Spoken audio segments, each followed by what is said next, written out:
Después de los cambios en el gabinete y el regreso de José Antonio Meade a la Secretaría de Hacienda, hoy su primer reto presentar, como hizo al Congreso, un presupuesto con un fuerte recorte de 240,000 o cerca de 240,000 millones de pesos. Segundo, que este presupuesto logre convencer y devolver la confianza a las calificadoras de deuda que han reducido sus pronósticos de calificación hacia México. Y tercero, las presiones internas, porque este presupuesto tampoco permitirá elevar y mucho menos alcanzar aquellas perspectivas de crecimiento que se esfumaron después de que las reformas estructurales no han dado los resultados hasta ahora que se esperaban a esta altura del sexenio. De esto vamos a hablar hoy en Opiniones Encontradas. Muchas gracias por estar con nosotros en este programa en el que todas las ideas se pueden cuestionar siempre que se debatan. Soy José Buendía y le dejo mi Twitter, José Buendía MX, para que me mande sus comentarios y acompáñenme a ver rápidamente algunos datos de contexto para regresar a nuestra mesa a tener nuestro debate de hoy. Los cambios en el gabinete presidencial han sacudido a la opinión pública por sus implicaciones para el último tramo de la actual administración, cuando enfrentará un periodo económico muy complicado y la preparación del relevo presidencial en 2018.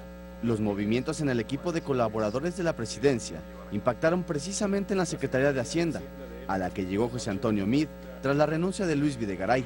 Este último, considerado el hombre fuerte del presidente Enrique Peña Nieto.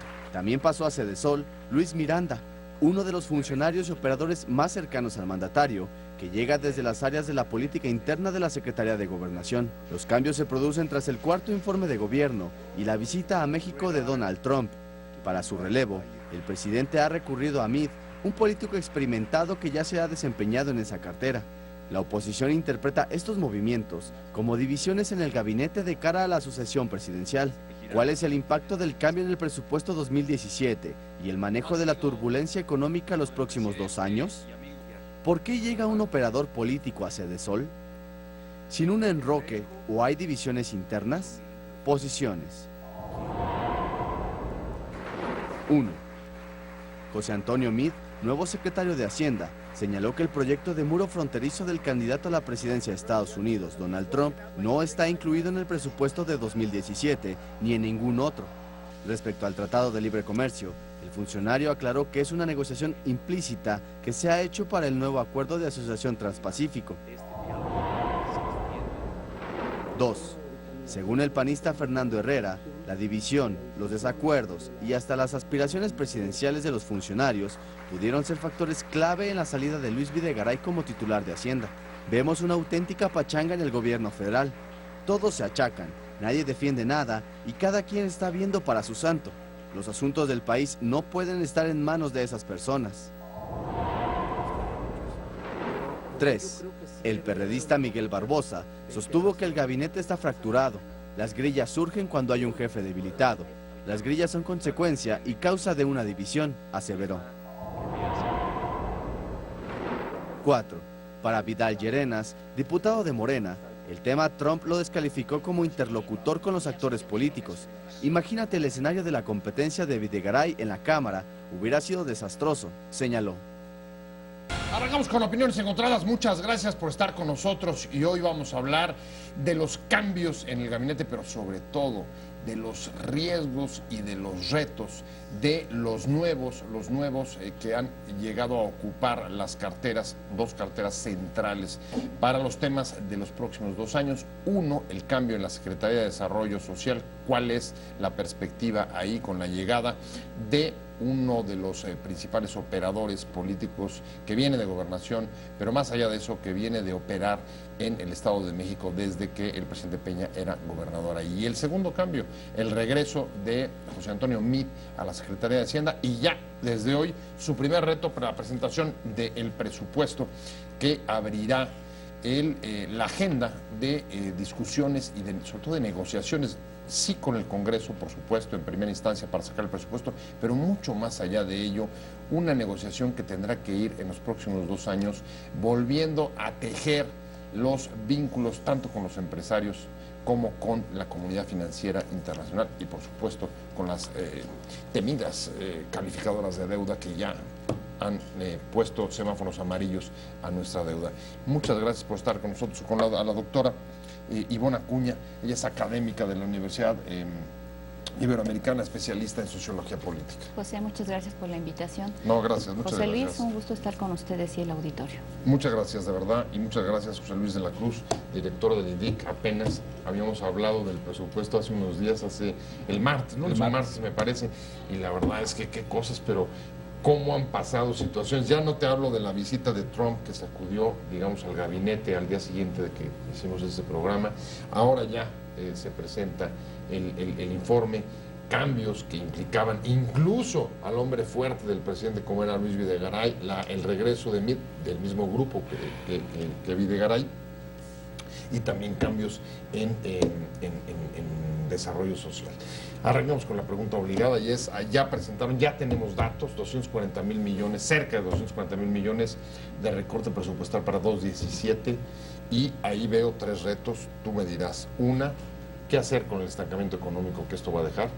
Dos, si va a ser suficiente simplemente este presupuesto para recuperar la confianza de las calificadoras de deuda. Creo que esos son dos de los retos centrales. No sé si compartas, José Luis. Bueno, yo creo que partiendo de lo que ya conocíamos de este documento de precriterios de política económica que se presentó en marzo, contrastarlo con lo que se había planificado desde el Programa Nacional de Desarrollo y con lo que se entregó hoy, en esencia vemos que en realidad se mantiene la ruta establecida, es decir, se plantea el déficit, el más amplio de todo el sector público, incluyendo los requerimientos financieros del sector, en 2.9%, un déficit de 2.9% como proporción del PIB, cuando el objetivo de hace unos meses y planteado en esa estrategia era de 3%. Es decir, la reducción es de una décima. Es más un mensaje. El superávit del gasto primario, que digamos contempla fundamentalmente nada más al gobierno federal y algunas de las partidas más operativas y de las inversiones de menor profundidad, ese sí se plantea un superávit de 0.4, ligeramente más alto, pero también me parece que tratando de enviar un mensaje de vamos a hacer las correcciones que nos están haciendo las calificadoras, pero poquito a poco. A mí me parece que en realidad el golpe fuerte en esa búsqueda de certidumbre es con el cambio de funcionario. Es decir, alguien desgastado al que se le atribuían esos problemas. O sea, no es el presupuesto, sino el hombre. Al final del día, si nosotros hacemos la suma de lo que se anunció en marzo, fines de marzo, de lo que se iba a ajustar durante 2016 y lo que se iba a ajustar ya anunciado para 2017, que eran cerca de 300,000 millones, pero de los cuales una parte se había reservado para el 2017, en esencia vemos de que sí hay un esfuerzo por hacer una reducción mayor, pero tampoco es algo extraordinario. Además, se plantea, tendremos más ingresos, es la herencia que deja Luis Videgaray, y obviamente su titular, Aristóteles Núñez, es decir, unas finanzas públicas que tienen más ingresos, y eso, digamos, es algo de lo positivo que se deja. Entonces, en esencia, lo que estamos viendo es mensajes de coyuntura que sí van hacia un esfuerzo para tratar de estabilizar las finanzas públicas, pero me parece que lo central es tratar de poner un hombre que genere confianza a los círculos financieros, políticos, empresariales, porque algo sin la capacidad tiene MIR es justamente la de generar ese tipo de ambiente. De confianza. Doctora, no sé si coincidas en este momento, después, digamos, del desgaste que sufre el gobierno y después de los últimos acontecimientos, como la visita de Trump, tenían, como dice José Luis, que hacer un cambio de imágenes, y no solo de imágenes, sino del perfil del funcionario.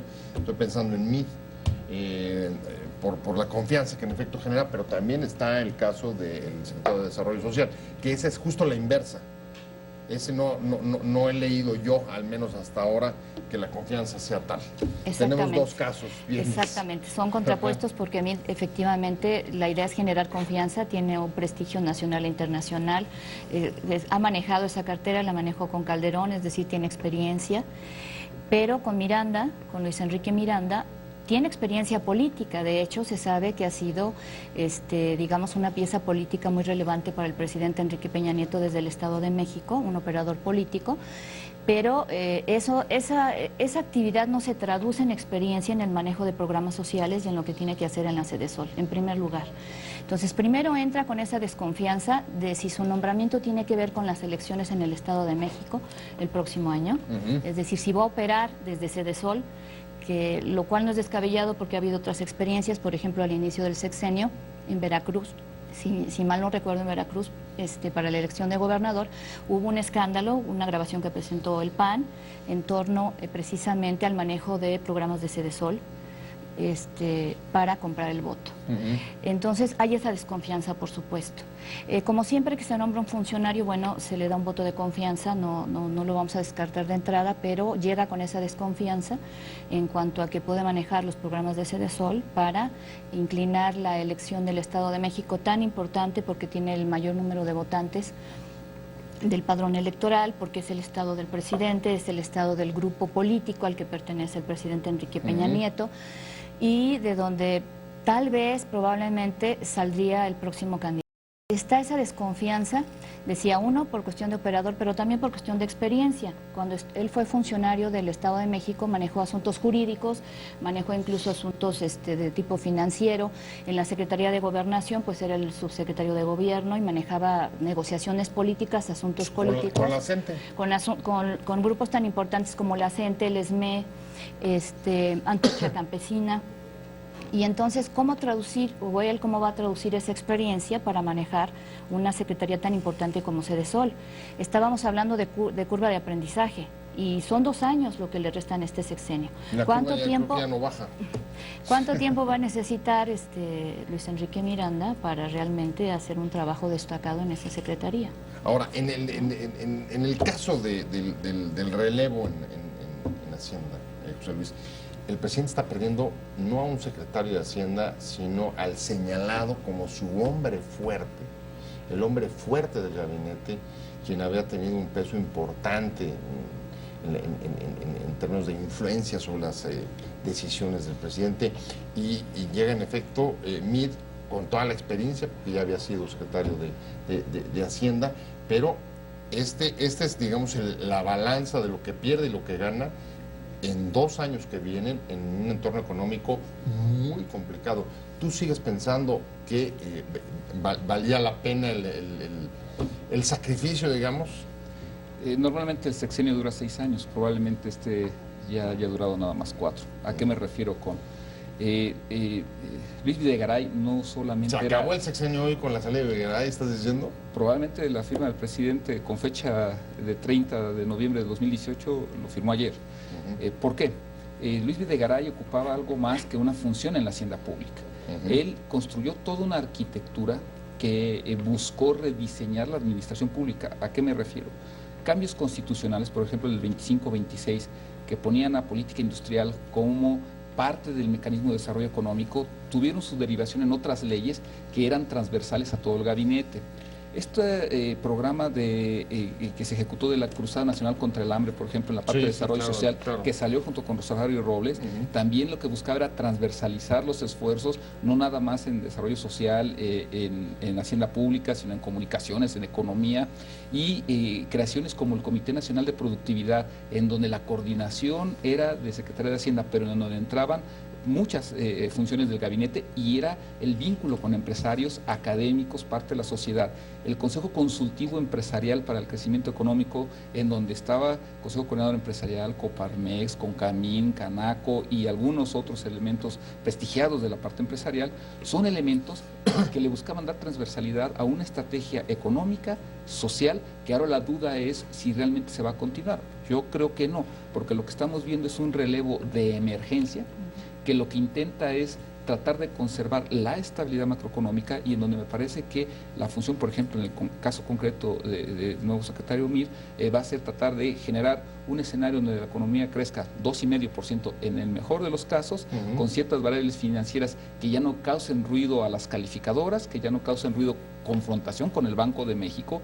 No podemos olvidar cuando el gobernador en la Universidad Panamericana le salió a enmendar la plana a secretario de Hacienda diciéndole: tienes que hacer ajustes fiscales. O subo yo las tasas. De ahí se desencadenó. Es el encargado constitucionalmente de hablar de política monetaria, habla de política fiscal, que habría sido un escándalo si hubiera sido en sentido inverso. Claro. Entonces, en ese sentido, me parece que lo que vamos a ver es un proceso en donde toda esa arquitectura, me parece, va a quedar de lado. Zonas económicas habrá que ver qué pasa, y entra personas en la parte de Hacienda, alguien muy capaz, técnicamente muy solvente, que lo conoce. Coincido en la parte de desarrollo social, pareciera que cosas como Cruzada, Prospera, quién sabe en qué quedarán si es que priva la operación política, y en ese sentido creo que se administrarán los 2 años para tratar de buscar resultados operativos. La verdad es que el propio José Antonio Meade, hoy estaba leyendo algunas intervenciones, algunas entrevistas que dio, reconocía justo lo que estás diciendo, digamos, la perspectiva de transversalidad de los proyectos dentro de la administración pública.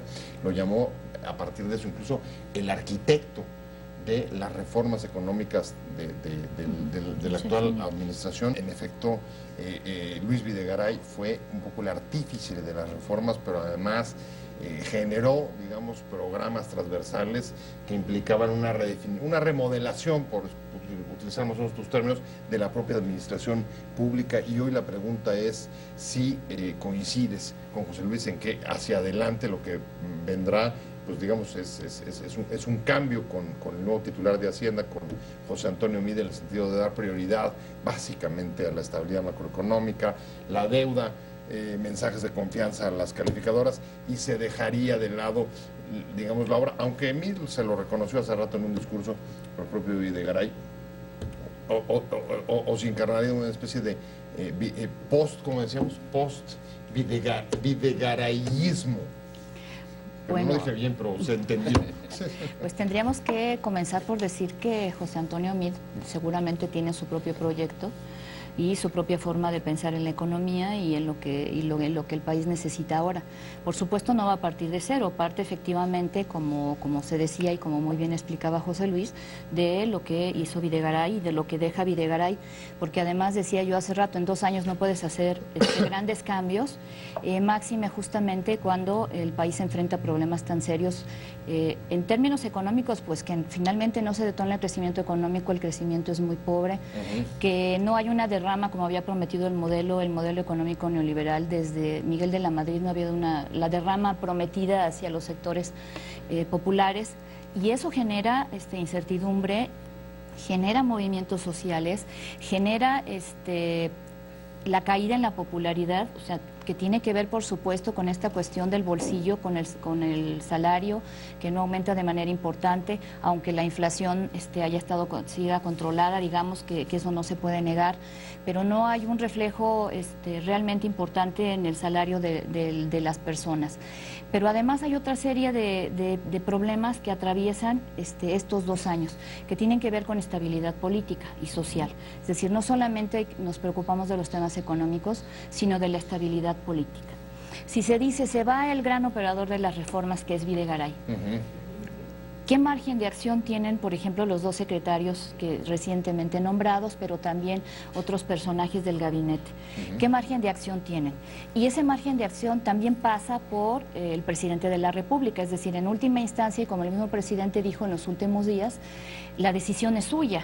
O sea, las decisiones y la responsabilidad son suyas. Él asume esta cuestión de las decisiones, lo que además de pronto se convierte en un doble mensaje, porque nos dijo que Videgaray no había pensado traer a Trump, pero una semana después se renuncia, ¿no? Y el presidente le acepta la renuncia. Se sabía, había rumores desde mucho antes de la visita, que iba a haber un cambio en el gabinete, que Videgaray iba a salir, pero sin embargo sale después de la visita de Trump, lo cual además manda un mensaje muy negativo a la población y pega de nuevo la credibilidad del presidente, porque si dice una cosa, entonces la gente que no conoce estos rumores o que no sabe de economía o que no sabe que había que hacer un viraje en ese sentido, pues está relacionando la visita de Trump con la salida de Videgaray. Y para colmo, Trump fanfarronea y dice que fue causa, ¿no? Que es el efecto Trump y que es por su visita. Y además, aunque después lo ensalza, pero primero dice que es su culpa. Entonces, en ese sentido, digamos, hay problemas serios. Son solo 2 años, pero decía José Luis, ya se acabó el sexenio. En términos políticos también se asume que ya se acabó el sexenio. O sea, ¿sí coincidirías con él? Y que, pues parece, de hecho ha habido cambios sexenales desde Vicente Fox, estos también, la sucesión adelantada que empieza hacia el 3er año del presidente. Ahora está poniendo sobre la mesa un asunto que me parece que son partes de los dilemas que tendrá que encarar desde luego el nuevo secretario de Hacienda, que es, a ver, si el crecimiento bajo, moderado de este presupuesto y 2018 seguramente puede crear, digamos, zonas de riesgo para la estabilidad social o para la estabilidad política. Sí, lo que cuidas es otra vez la parte no solamente macroeconómica. ¿Cómo lo ves tú? ¿Tú tienes, te genera preocupación eso o no coincides? Uno de los problemas más graves que ha enfrentado México en los últimos 30 años es la precarización social. O sea, al final del día, el grave problema estructural en la parte social son oficialmente los 55 millones de personas que están en pobreza. Dentro de esa medición que el propio Coneval hace, son los 64 millones que viven con un ingreso que no les alcanza a superar las líneas de bienestar. Sí. Es decir, estamos hablando de la mitad de población de México en pobreza. Esto te supera la población de Italia, la población de Canadá, 3 o 4 veces Centroamérica. Es decir, al final de cuentas la pobreza ya es un problema que se va a exacerbar si no hay crecimiento económico. Claro. Y lamentablemente lo que tenemos es de que en la parte productiva, cuando tú observas de que el 77% de tu aparato productivo son empresas que cuando mucho le dan ocupación a 2 personas, estás hablando de micronegocios, que mucho están en la informalidad. Es decir, que están fuera de la esfera de lo que se puede economía formal. Efectivamente, y si le agregas a los que tienen hasta 5 empleados, llegas a 91%. ¿De qué nos habla esto? Es casi la totalidad. La economía 15 del mundo está sustentada en pilares de microempresa, la mayor parte informal. Es decir, sí hay un problema de pobreza que atenta contra la armonía social y un problema productivo en donde no hay los pilares para crecer rápidamente. Cuando el gobierno sale a anunciar vamos a recortar gasto, yo me preguntaría cómo con la austeridad se pueden mejorar las condiciones de desarrollo social de una población que ya vive en precariedad. Estamos hablando de los cambios, pero sobre todo de los retos de los nuevos titulares de Hacienda y de Sedesol. Hemos dedicado buena parte a ver la parte de Hacienda y bueno, nos quedamos con la pregunta de qué impacto va a tener para este cambio para las políticas de pobreza. Y yo creo que una de las opiniones, al menos de las más extendidas, es si a esta altura del sexenio están enviando ahí a un operador político el mensaje sobre la importancia o la prioridad, a pesar de tener 55 millones de pobres, no es la más halagüeña. No me parece que vaya a haber resultados realmente importantes en ese rubro. Hablaba yo de la curva de aprendizaje, o sea, no hay tiempo, pero además, si en 4 años no han logrado realmente de manera importante modificar esas cifras, yo dudo que en 2 años puedan hacerlo. Pero además hay otros problemas que se asocian a la cuestión social que tienen que ver con legitimidad y gobernabilidad. Es decir, el presidente llega con una popularidad de 23% la semana pasada, no sé cuánto esté hoy, cuánto haya caído. Está cayendo desde abril de este año. Si lo comparamos con Fox y Calderón, ellos tuvieron, a pesar de los picos de pronto bajas y altas, tuvieron cierta estabilidad en 50, 60, 70 puntos incluso de popularidad. Y Peña Nieto desde en mayo tuvo 51, después 48 en abril y de ahí para abajo.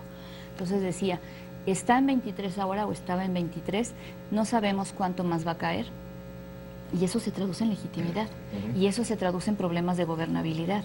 Y además se cruzan otros problemas de orden político que también cruzan por lo social, que tienen que ver con el reclutamiento, por ejemplo, del narcotráfico, de los sectores menos favorecidos porque no tienen otras posibilidades de resolver su situación económica, pero que está generando un problema, ese problema del reclutamiento, pero un problema de inseguridad a nivel nacional, en lugares como Morelos, en lugares como Michoacán, en lugares como Guerrero, pero si preguntamos a la ciudadanía y hay encuestas que lo reportan, la inseguridad, por lo menos la de las calles, se vive en todas partes. Pero fíjate qué paradójico, y de verdad que sí es una ecuación muy difícil de cuadrar, José Luis, porque recuerdo algunas de las críticas de las calificadoras, y tú me corregirás, pero uno de los puntos donde estaban poniendo énfasis es en Estado de Derecho y gobernabilidad.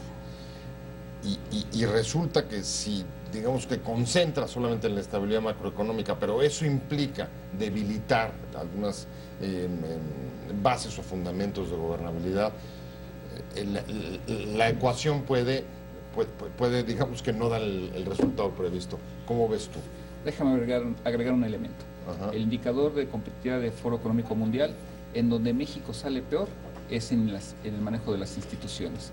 Ahí estamos en niveles de países africanos, en el nivel 100, 110, o sea, Al final de cuentas tenemos un problema de administración pública que es ineficaz y que se refleja justamente en los elementos que directamente dependen de ellos. ¿Eso es lo que estaba corrigiendo, por ejemplo, Videgaray en parte en la administración pública con sus reformas? Yo creo que él estaba centrado sí en la parte económica. ¿Por qué? Atajar la pobreza, primero, es un problema de ingresos. ¿Y los ingresos en dónde se generan? En el empleo, o en tu negocio que emprendes, fundamentalmente.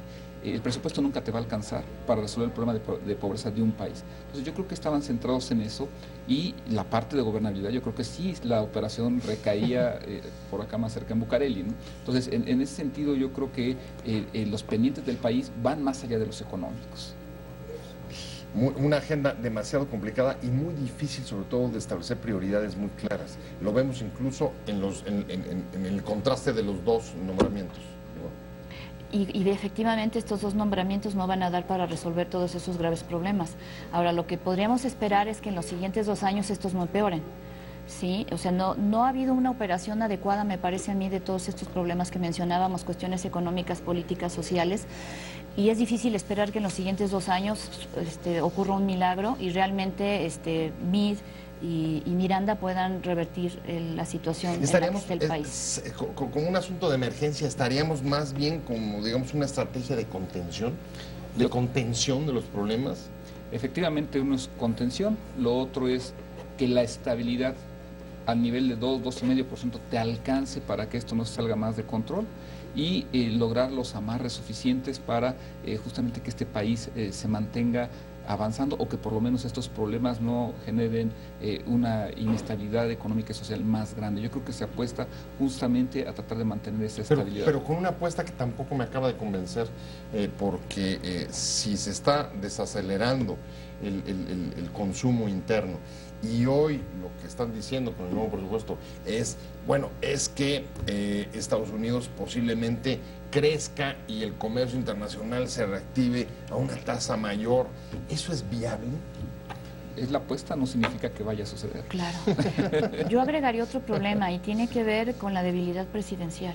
Es decir, nos encontramos con el presidente más débil bueno, yo no recuerdo otro, y está en su peor momento, y esto parece ser que va en picada, es decir, que ya está marcando una tendencia que tiene que ver con la popularidad, y que él la desecha diciendo que a él no le interesa ser popular, sino hacer las cosas. Pero el punto es que hay una relación entre ser popular y hacer bien las cosas, porque justamente lo que está midiendo la opinión pública es lo que la gente está pensando de su presidente o de la administración federal y de la gestión de esta administración. Y lo que está reprobando la gente es la gestión de esa administración. Y si no se están haciendo bien las cosas, difícilmente también la gente va a cooperar con las instituciones, va a cooperar con el presidente, va a hacer lo que le toca hacer para que el país se mantenga a cierto nivel y podamos esperar, además, otro milagro el próximo sexenio, que quién va a recoger este paquete y qué va a hacer con eso. En ese contexto, ¿cuáles dirías que son los 3 primeros y más importantes retos de Meade? El primero es mantener este país creciendo, que con ese presupuesto va a ser complejo. O sea, va a ser eso, abajo de las perspectivas. Efectivamente, es el mayor reto. Un poco inercial. Segundo, lo que creo es que en realidad gran parte del país está fuera del marco institucional. La informalidad es el mejor reflejo, 58% no está en ese marco. Entonces es como eso no se desborda más. Y tercero... O sea, digamos, lo que está fuera de las instituciones es contención. Sí, porque México es una república informal en la parte laboral. Y tercero, al final del día, cómo logra consensos con quien hace funcionar esto, que es el sector privado, que viene muy golpeado de una reforma fiscal. Están muy enojados, sí. Y que eso no lo veíamos desde la década de los años 80, cuando empezó a tratar de curarse ese problema con la presidencia de Carlos Salinas. Los 2 o 3 más importantes para bueno, a mí me parece que obviamente lo primero sería mantener funcionando los programas sociales que ya maneja esta Secretaría. No creo que pueda ampliar la cobertura de estos programas sociales, pero por lo menos mantenerlos operando. Me parece que los retos van más allá, decía, de estas secretarías. Es el reto de la administración en su conjunto, es el reto del presidente, es decir, cómo mantener o cómo elevar esa credibilidad, cómo mantenerse, cómo mantener la legitimidad de su gobierno con estas cifras, ¿no? Cómo mantener la gobernabilidad cuando la legitimidad tiene una tendencia descendente. Y me tengo que ir. Se me acabó el tiempo. Muchas gracias a la doctora Ivonne Acuña, académica de la Universidad Iberoamericana, y muchísimas gracias por la invitación. José Luis de la Cruz, como siempre, director de IDIC. Muchas gracias, como siempre, por estar aquí. Pero sobre todo gracias a usted por haber estado con nosotros en Opiniones Encontradas. Te invitamos a seguir cuestionando la información con los siguientes videos.